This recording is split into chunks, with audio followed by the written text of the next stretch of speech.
The morning sky over Seattle was pale blue, the kind that promised a quiet day.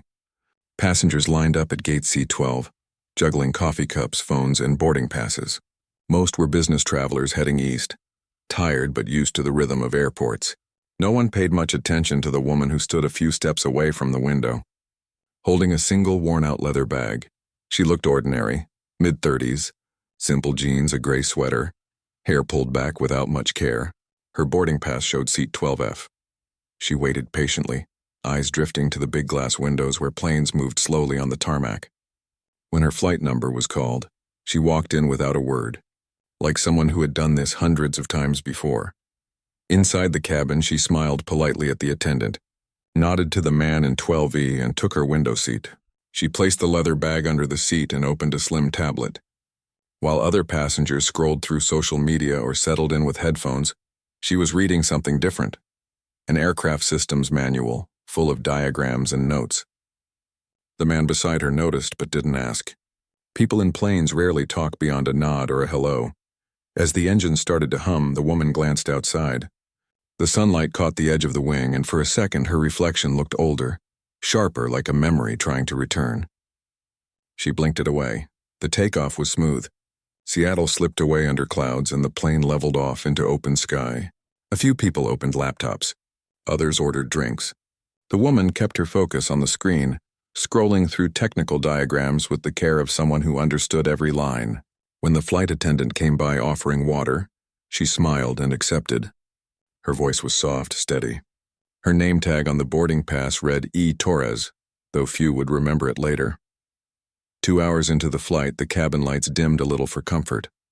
The air was calm, but somewhere ahead, the captain's voice came over the intercom. "Ladies and gentlemen, this is your captain speaking. We've been informed of a minor airspace change ahead. Nothing to worry about, but we'll be adjusting altitude. Please stay seated for now." Most passengers barely reacted. A few looked out the window, saw nothing unusual, and went back to their screens. But Torres's eyes lifted immediately. Airspace changes mid-route weren't exactly nothing. She pressed her fingertips against the armrest, feeling the subtle shift as the plane climbed. Her calm expression didn't change, but something behind her eyes did. A quiet awareness, like a soldier hearing a familiar alarm. 15 minutes later, the hum of conversation picked up again.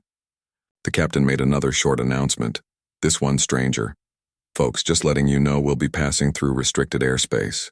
We've been cleared by the Air Force for an escort. Totally standard procedure." That last line, "totally standard," made a few people laugh nervously. An escort for a commercial plane?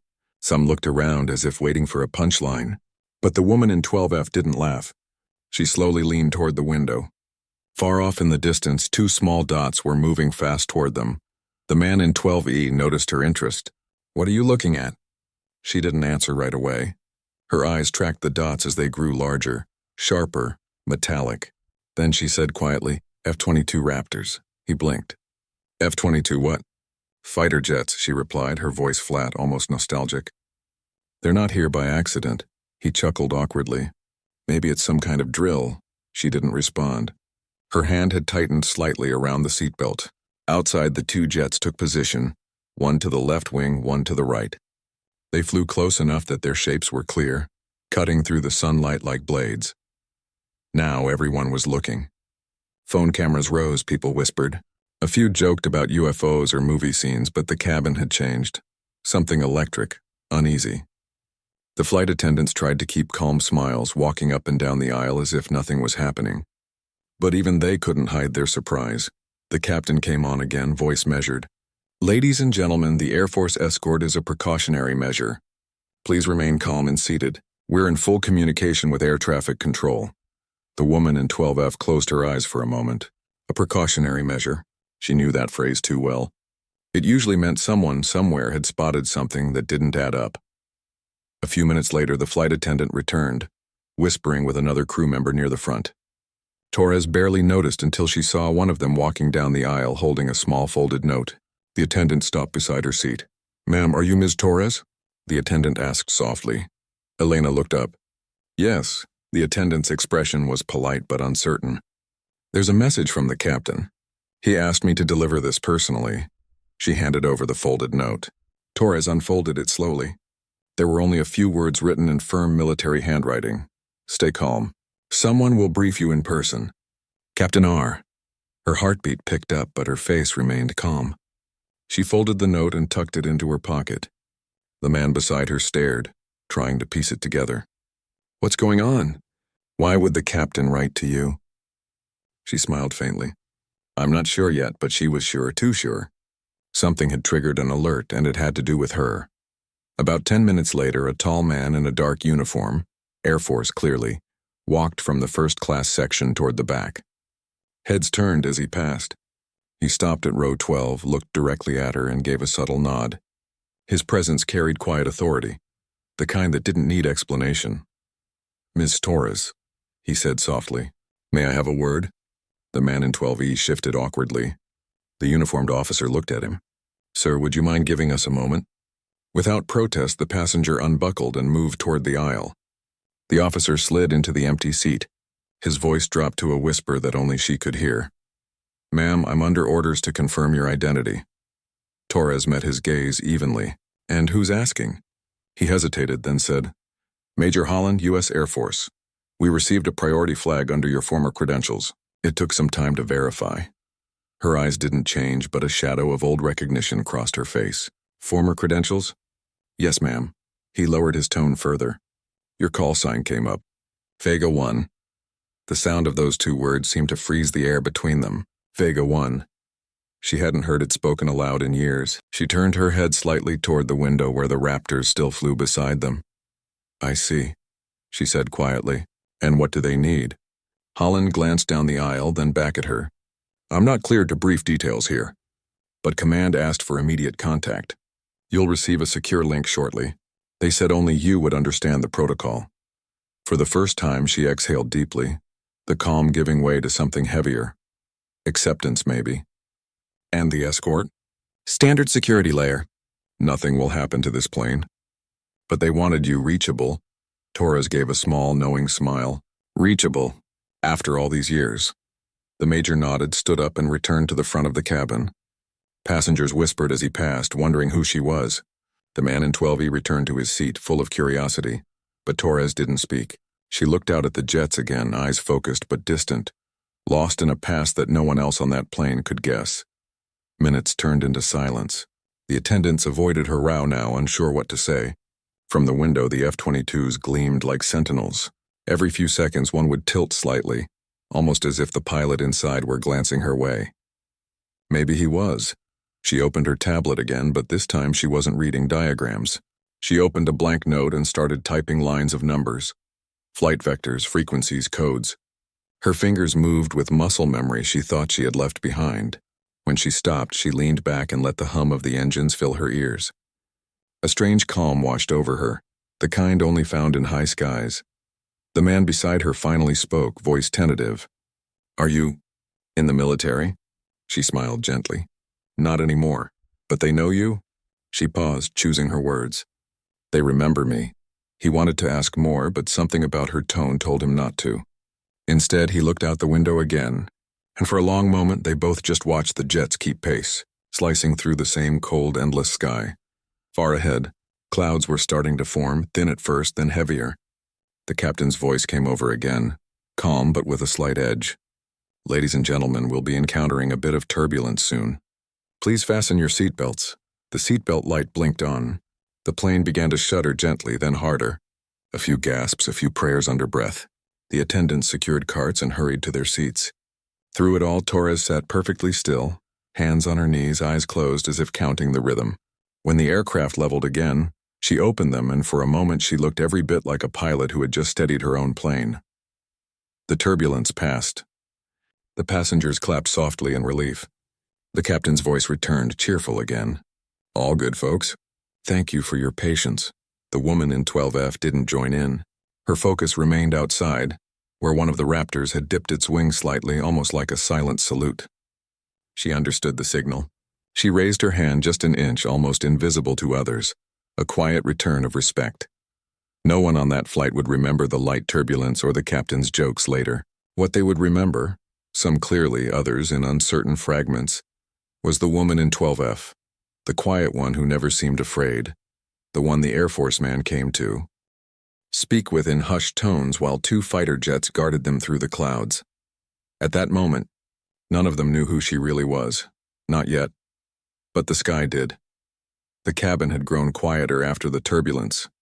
The hum of the engines was steady again, but there was an invisible tension floating in the air. Most passengers didn't understand what had just happened, and those who did preferred not to guess.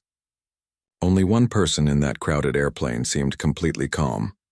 The woman in seat 12F. She sat with her hands folded, eyes on the window, watching the two fighter jets glide alongside them like shadows in sunlight. The man beside her, who had stopped trying to make small talk, sneaked glances at her now and then. There was something about her calmness that didn't make sense. It wasn't ignorance. It was familiarity. The kind of quiet you see in someone who has already been through far worse. The flight attendants tried their best to return to normal service. One of them pushed the drink cart slowly down the aisle, asking in a cheerful tone who wanted water or soda. But the passengers barely looked up. The earlier curiosity had turned into quiet unease. Why were there F-22 jets following a commercial flight? And why had that Air Force officer come to talk to the woman in 12F? In first class, the officer, Major Holland, was now on his phone, speaking in low, tense tones that only a few rows could overhear. The pilot's door had remained shut since takeoff, but now and then the intercom crackled faintly. Something was happening, something important, and it clearly involved her. The woman, Elena Torres, wasn't surprised. Deep down, she had known this day might come. She had spent years trying to live a quiet life, working as an engineer, teaching others about flight systems, hiding her real story under the title of consultant. But some things never stay buried, especially when the military still had your name written in classified files. She thought back to the moment she had left service. The medals, the briefings, the cold handshake from the general who told her she had done her country proud. And then the silence. She had disappeared into civilian life, her call sign locked away. Vega 1 was supposed to stay dead. But apparently the sky had remembered her. Half an hour passed. Passengers started to relax again, trying to convince themselves everything was fine. The attendants even turned the cabin lights down and played soft background music. But then the steady rhythm of the flight changed again. The plane began to descend slightly, almost unnoticeably, but enough for her trained senses to catch it. Moments later, the captain's voice came on the speaker. "Ladies and gentlemen, this is your captain again. We've received an updated flight directive from air traffic control. We'll be entering a temporary holding pattern for about 20 minutes. Nothing to worry about, just procedural clearance." The passengers exchanged confused looks. 20 minutes? Why? But no one dared to ask. Elena didn't even blink. Holding pattern was not a casual term. It meant someone wanted the plane to stay in the air but not move closer to its destination. Often because something was happening elsewhere that required coordination. She turned her head toward the window again. The two F-22s had adjusted formation. They weren't just escorting anymore. They were guiding. A faint beep came from the small device the officer had given her earlier. It looked like a standard secure communicator, the kind used in military operations. She slid it out from her pocket and cupped it in her hand, the way one would hold a fragile secret. When she pressed the small button, a coded voice came through, calm and mechanical. "Authentication request. Call sign identification." Her lips pressed together. She hesitated, then spoke softly so no one nearby could hear. "Vega 1. There was silence for a beat, followed by a faint tone. Voice print confirmed. "Stand by for transmission." Her pulse quickened. She hadn't used that call sign in years. Not even once. The sound of it echoing back at her from that tiny device made her chest feel heavy. Then another voice came through. A human one this time. Deep familiar. "Commander Vega, this is Colonel Reeves. I know this is unexpected. We're patching through a live situation that needs your expertise." Her heart thudded once, slow but strong. "Colonel Reeves? I thought you retired." "I did," he replied with a rough chuckle. "But not everyone gets to retire when ghosts start flying again." Elena kept her tone steady. "I'm on a commercial flight, Colonel. You're aware of that, I assume?" "Affirmative," the voice said. "You're safe. The escort is for your protection and for communication security. We've got a disabled F-22, pilot alive, control systems failing. The issue traces back to a specific guidance circuit, the same one you designed 10 years ago." Her stomach turned slightly, though her expression didn't show it. Is the aircraft stable? Barely. He's losing control at altitude. We got minutes, not hours. The techs can't reboot the module without triggering a total system crash. You're the only one who might know how to override it remotely. Elena closed her eyes. The sounds of the airplane faded around her. The low hum of the engines, the distant chatter. All she could hear was the voice of duty. The same voice she thought she'd left behind forever. What's the link frequency? She asked quietly. Sending you encryption data now. You'll have access for 10 minutes before the secure line resets. We need your guidance, Commander. The title struck her harder than she expected. Commander, it sounded heavier than it used to. She glanced at the man beside her, who was pretending not to listen but couldn't hide his curiosity. She turned slightly away, shielding the device with her hand. I'll need full system data, she said, and direct comms with the pilot. Copy that. You'll have it in 5. The line went silent. She took a deep breath and looked out the window again. The jets were still there, unwavering. Her reflection looked back at her. The same woman who had once flown those machines felt their power, trusted their metal wings. The man in 12E finally spoke. Is everything okay? She turned to him, her face calm but distant. It will be, he hesitated. Are you helping them? She gave a faint smile. Something like that. He didn't ask again. He didn't need to. The communicator beeped softly. A new voice came through, young and tense. This is Falcon 27 requesting system assist. Controls unstable. Flight path deviation increasing. Her tone shifted instantly. No hesitation, no doubt. Falcon 27, this is Vega 1. Confirm fuel status and altitude. There was a short pause, then a shaky response. Fuel at 60%. Altitude 22,000 and dropping. Primary navigation unresponsive. Copy. Switch to manual override and standby, she said. Her hands moved slightly as if tracing the old control layout in the air. Do not fight the roll manually. Let it stabilize naturally. What's your pitch reading? -2 degrees. Good, hold that. Now access backup channel Delta 9. Do you see a code string starting with 42B? Yes, ma'am. Delete it. Replace with 42A, then reinitialize. The silence on the line was long. The other passengers, unaware of the conversation, were absorbed in their own confusion, wondering why the flight hadn't resumed its route. Then came the voice again, clearer, steadier. Controls responding, stabilizing now. Ma'am, systems are back. For the first time in hours, Elena allowed herself a small breath of relief. Copy that, Falcon 27. Maintain altitude and head to Vector 130. You're clear to proceed. Understood. Vega 1. It's an honor to hear your voice again. Her lips curved slightly. Let's save the talk for the ground, son. Focus on flying. The line clicked off. Silence returned to her seat. She sat there, the communicator dimming in her hand, and looked outside again. The fighter jets shifted position, one dipping its wing gently, a sign of acknowledgement. The man beside her spoke softly. You sound like someone who's done this before. She didn't answer right away. She just kept her eyes on the horizon, where the light was turning golden as the sun began to sink. Once upon a time, she said finally. A long time ago. He nodded slowly, as if trying to understand a story he would never fully know. Up front, the Air Force officer reappeared. He didn't approach her this time, but their eyes met briefly. He gave a small, respectful nod, the kind reserved for people who had just done something remarkable. A few passengers clapped when the captain announced they were returning to their original course. They didn't know why or how, only that the strange escort had begun to drift away and everything suddenly felt safe again. Elena didn't join in. She just sat quietly, staring at the empty sky where the Raptors had been moments before. For her, the silence felt familiar. It was the same silence that came after a mission was done, the sound of the sky exhaling. She leaned back against the seat, eyes half closed. The world around her was ordinary again. People ordering drinks, kids laughing, someone snoring 2 rows behind. But she knew that somewhere out there, a young pilot was flying safely because of a single voice from a passenger seat.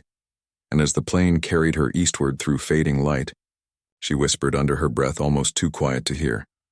Some wings never really fold.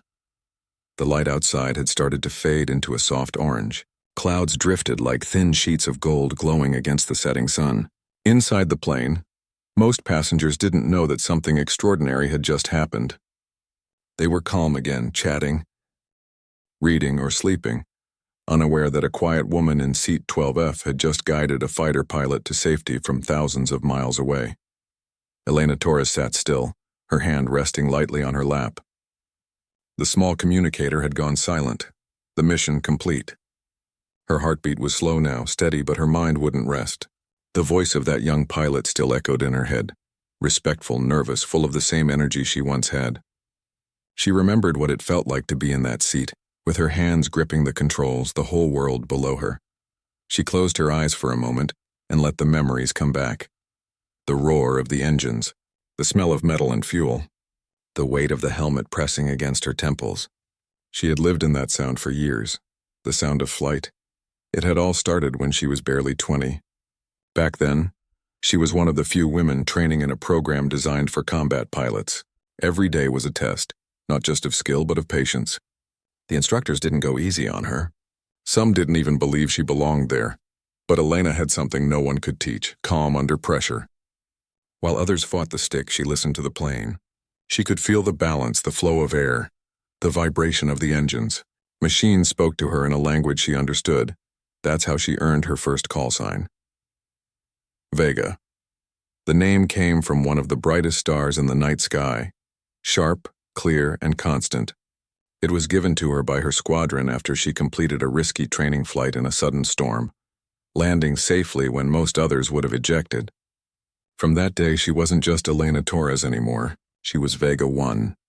Years later, she became one of the first women to lead an F-22 squadron. It was a quiet victory, not the kind celebrated on magazine covers or news headlines. The military didn't talk much about it. But within those bases, among those pilots, her name meant something. She was known for her precision, her control, and her silence. She didn't talk much, didn't boast. But when things went wrong, everyone listened to her voice. Then came the mission that changed everything. It was supposed to be a routine escort. A reconnaissance drone needed protection over a conflict zone. Nothing dramatic. But mid-flight, the radar lit up like fireworks. A hostile aircraft had broken through their airspace. The situation turned fast. Her wingman's voice came through the radio, tense and panicked. "We've got a lock on us. Evasive pattern Delta." She didn't panic. She never did. Her fingers moved automatically across the controls. The sky was a blur of light and movement. When the missile warning blared, she reacted in less than a second, banking the jet, countermeasures firing like sparks in the dark. The explosion missed them, but only barely. She still remembered the sound, a deep, rolling thunder that seemed to shake her bones. The next thing she saw was her wingman's aircraft spinning, smoke trailing from its side. Without thinking, she dove after him. Command screamed at her through the radio. "Vega 1, disengage." "That's an order." But she didn't listen. She never could. Not when someone's life was hanging in the air. She managed to steady her jet beneath his, using her own aircraft as a visual marker to guide his descent. He ejected just before his jet went down, his parachute opening against a blood-red sky. Her actions saved him, but broke every rule in the book. When she landed, there was no celebration. Only questions. She was grounded for disobeying orders even though everyone knew she'd saved a life. That's how it often was, courage and consequence living side by side. The investigation lasted months. In the end, they couldn't punish her without looking like fools. So they did something else. They reassigned her to system development away from combat. That's where she started working on the F-22's guidance systems, designing the software that later saved the young pilot she'd just spoken to. That had been 10 years ago. Elena opened her eyes again and looked out the window. The clouds were turning purple now, fading into night. Her reflection stared back at her, older, quieter, but not weaker. She had left that world behind, but it hadn't left her. The man beside her stirred awake, rubbing his eyes. "We're still in the air?" he asked, half asleep. "Yes," she said softly. "Almost there," he smiled faintly. "You seem like someone who doesn't scare easily." She gave a small laugh. Not anymore. He wanted to ask her who she really was, but something in her tone told him not to. There was a kind of peace around her now, like someone who had faced storms and learned to live beyond them. Up front, Major Holland was talking quietly with the captain. Every so often they glanced back toward her row. They knew who she was now. The name Vega 1 still carried weight among pilots even if the public didn't know it. When the major finally returned to his seat, he gave her a nod of respect. She returned it with a faint, tired smile. For the next hour, the flight continued normally. The cabin lights dimmed further. Some passengers slept. Others watched movies or listened to music. It was almost peaceful again, as if nothing had happened. But Elena knew this peace was fragile. Her reappearance on military channels would not go unnoticed. Somewhere, people would be asking questions. Files would be reopened. Old connections might be reactivated. Still, she didn't regret it. She couldn't. The communicator buzzed once more, just a soft alert. She looked down at it and pressed the side key. A new voice came through, calm, firm, official. "Commander Vega, this is Colonel Reeves again. The pilot you assisted is safe on the ground. He's alive because of you." She exhaled slowly, eyes on the darkening horizon. "Good to hear that, Colonel." He paused before speaking again.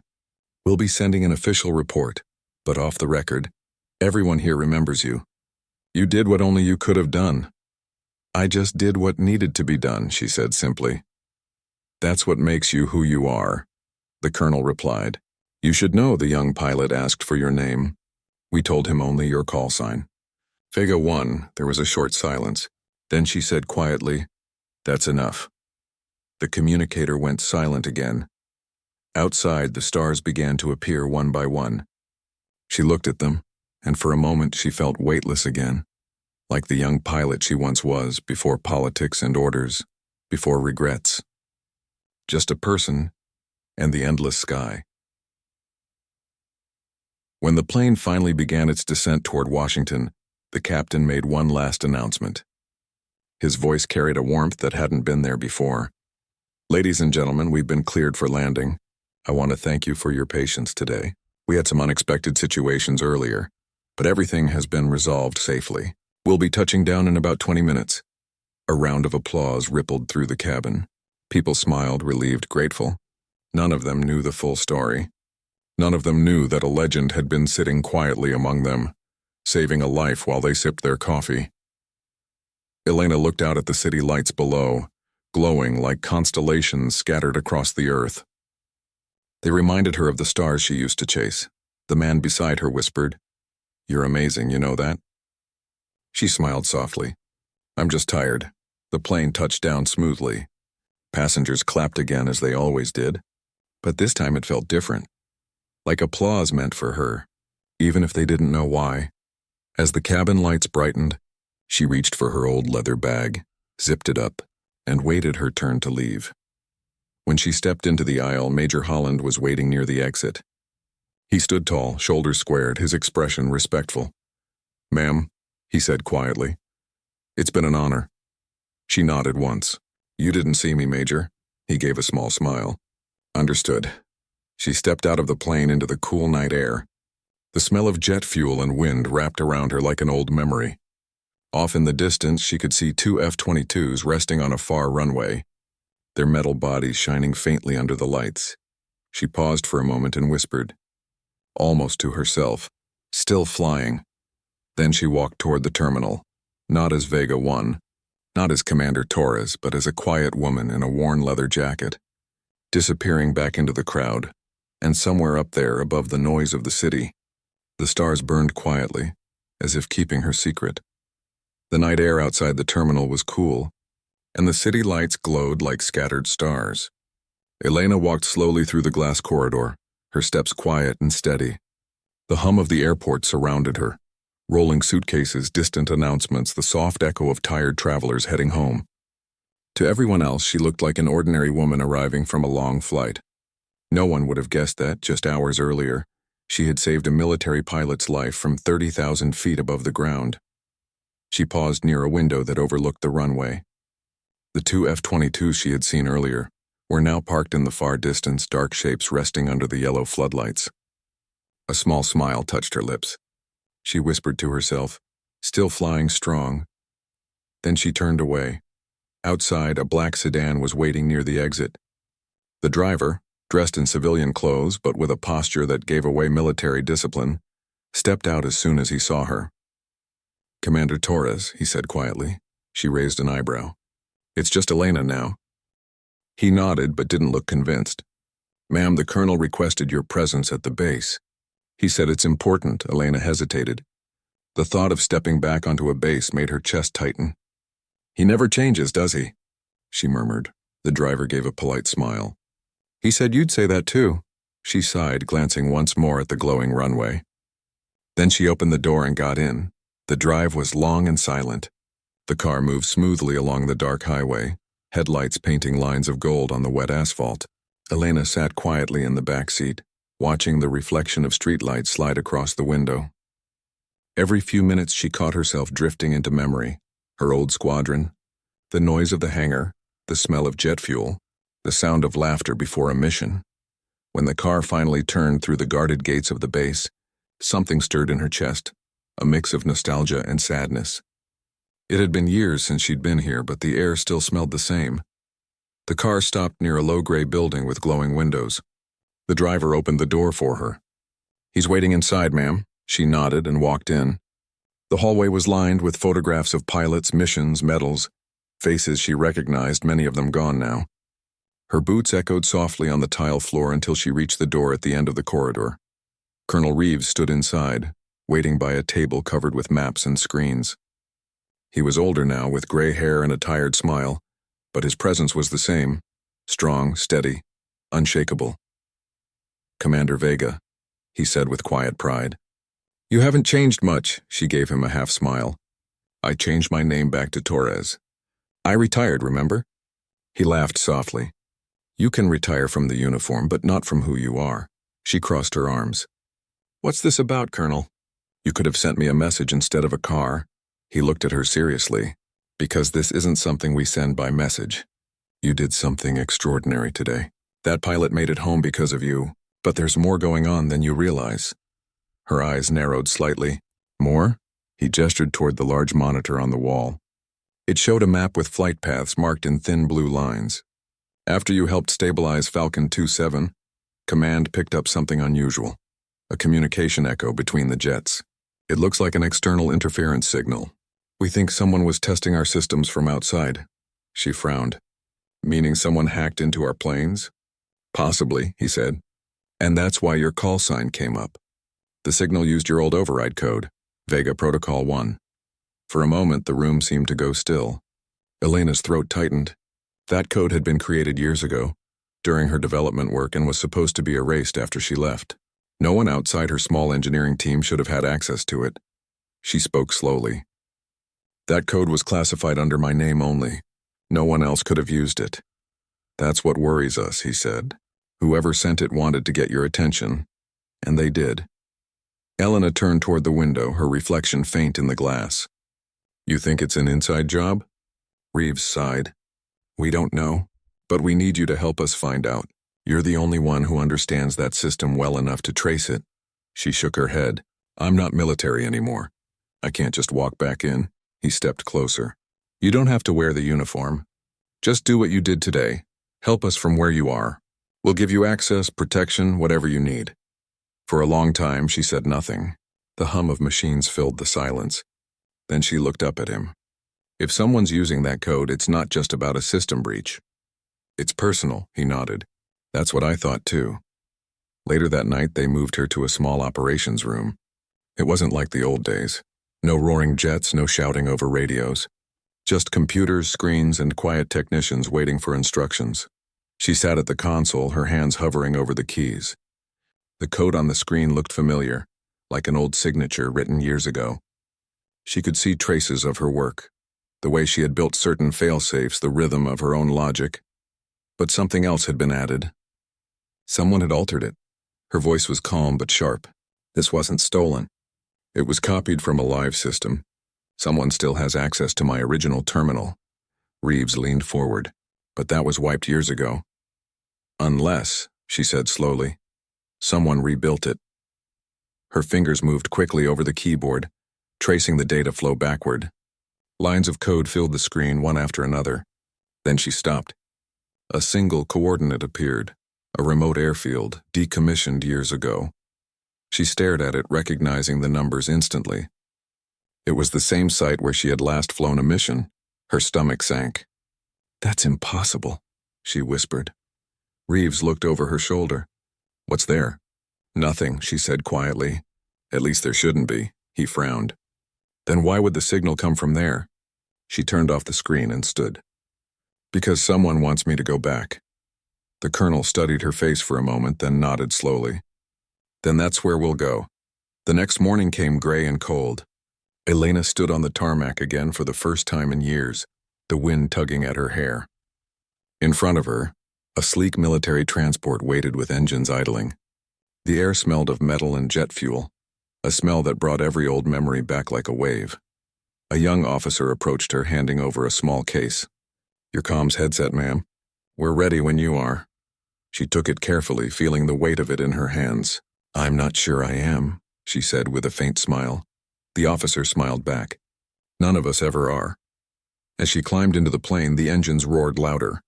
She found a seat near the window and looked out at the dark horizon. Somewhere out there was an old airfield, a ghost of her past, and someone, or something, waiting for her to return. During the flight, Reeves sat across from her, reviewing reports. Every few minutes he looked up, watching her expression.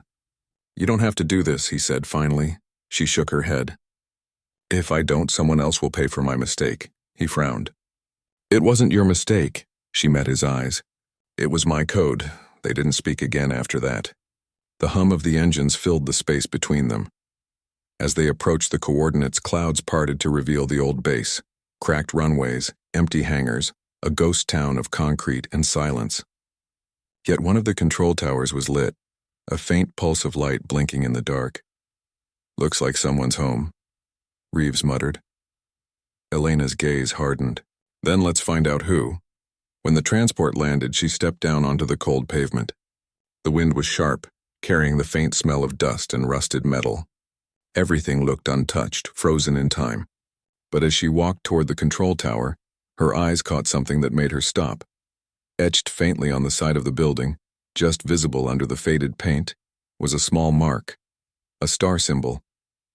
Her call sign emblem, Vega. She reached out, touching it gently. Her voice was barely a whisper. Someone remembers.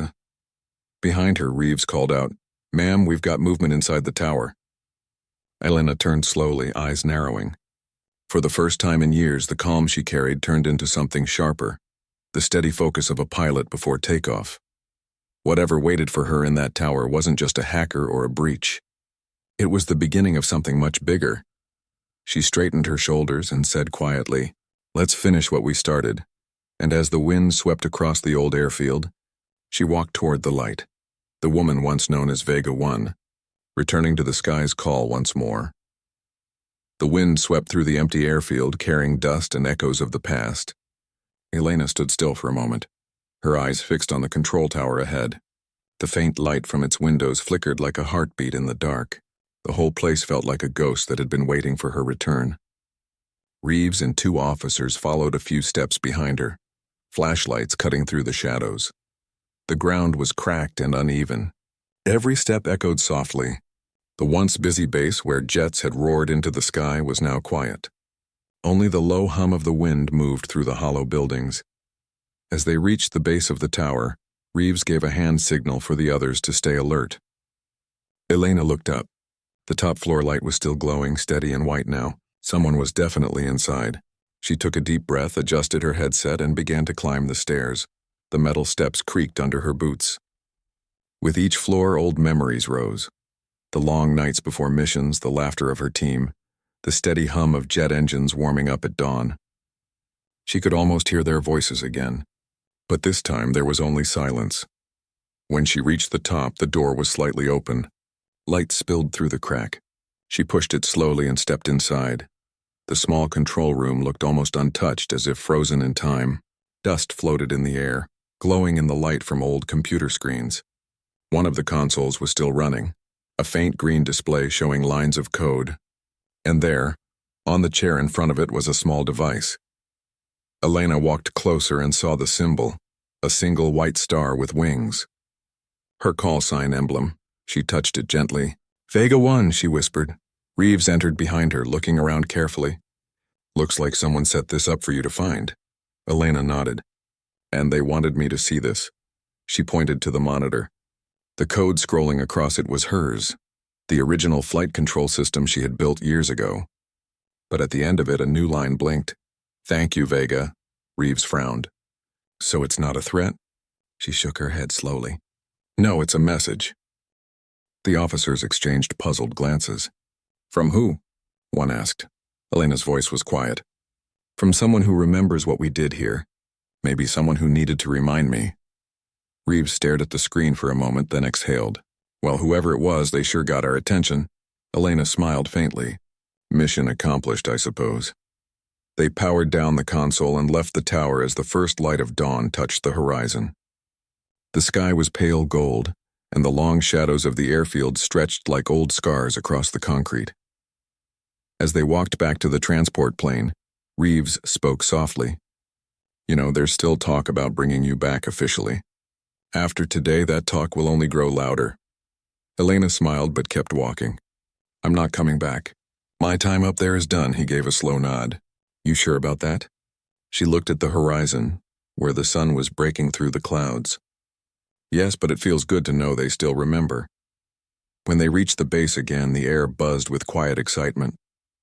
News had already spread about the rescue, how an unidentified voice had guided a failing jet to safety, saving a pilot's life. The military hadn't released her name yet, but word was spreading fast. By the time her commercial flight back to Washington was ready to board later that day, the airport seemed to hum with rumor. Reporters whispered about the mystery woman in 12F. Passengers glanced at her curiously, though no one recognized her behind her plain jacket and calm eyes. She found her seat again, 12F, by the window, and let out a small laugh to herself. "Back where it all started," she murmured. The plane took off smoothly, climbing above the clouds. For a while, she just watched the sky, wide, endless, and familiar. It always felt like home. Halfway through the flight, the captain's voice came over the intercom. "Ladies and gentlemen, this is your captain speaking. We have a bit of unusual company outside our window today. If you're seated on the right side of the aircraft, take a look." Curious passengers leaned toward the windows. Gasps rippled through the cabin. 2 F-22 Raptors were flying alongside them, wings gleaming in the sunlight. Their silver bodies sliced through the air effortlessly, flying in perfect formation beside the commercial plane. Elena's heart gave a small jolt. She knew those wings, that precision. Her hands tightened around the armrest. The passengers began whispering, excited and nervous. Some reached for their phones to take pictures. "What's happening?" a young man asked aloud. "Are we being escorted?" No one knew the answer. Then one of the Raptors tilted its wings slightly when a pilot's salute. It held the position for a few seconds, then steadied again. The captain spoke once more, sounding both confused and proud. "Folks, I've just been informed that this escort is, apparently in honor of someone on board." Every head in the cabin turned. Elena looked down, trying to disappear into her seat. But the woman sitting beside her noticed her expression. "You know something about this, don't you?" she asked softly. Elena hesitated, then smiled faintly. "Maybe." The Raptor on the right dipped its nose gently and then leveled again. Over the radio system in the cockpit, one the passengers couldn't hear, a familiar voice came through. "To Vega 1, with respect." Elena heard it faintly through her small earpiece, one she'd forgotten to take off since leaving the base.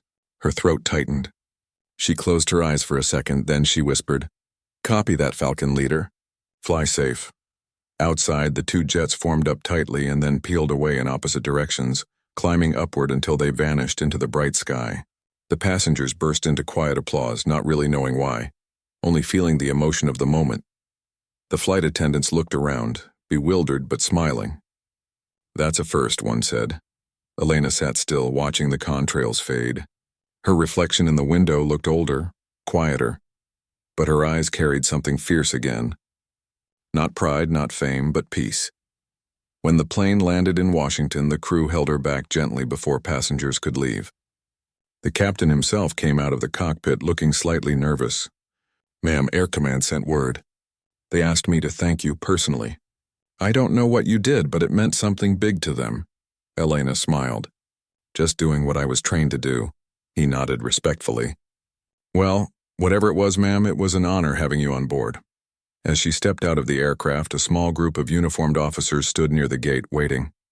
No cameras, no reporters, just quiet faces standing in formation. When she approached, they stood at attention and saluted. For a moment, she simply looked at them, then returned the salute with calm precision. The motion was old, natural, part of who she was. One of the younger officers, barely in his 20s, said softly, "We grew up reading about you, ma'am. Didn't think we'd ever meet you in person." She smiled kindly.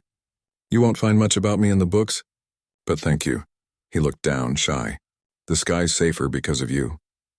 She didn't answer, just gave a small nod and walked on. Outside, the sunset painted the city in warm, orange light. She stood on the sidewalk for a long moment, breathing in the evening air. People passed by not knowing who she was, and she preferred it that way. She looked up at the fading sky. Somewhere far above, jets were cutting through the last light of day, carrying young pilots chasing the same dream she once had. She smiled. A soft voice beside her made her turn. It was Reeves walking up quietly. "You could have told them who you are, you know. Let them honor you properly." Elena shook her head. "They already did," he smiled. "So what now?" She looked out at the horizon. "Now I go home." He nodded, knowing that meant more than just a place. As she walked away into the glow of the city lights, the sound of distant aircraft engines echoed faintly in the air. She stopped once, looked back toward the sky, and whispered to herself, "Once a pilot, always a pilot." Then she disappeared into the crowd. No medals, no cameras.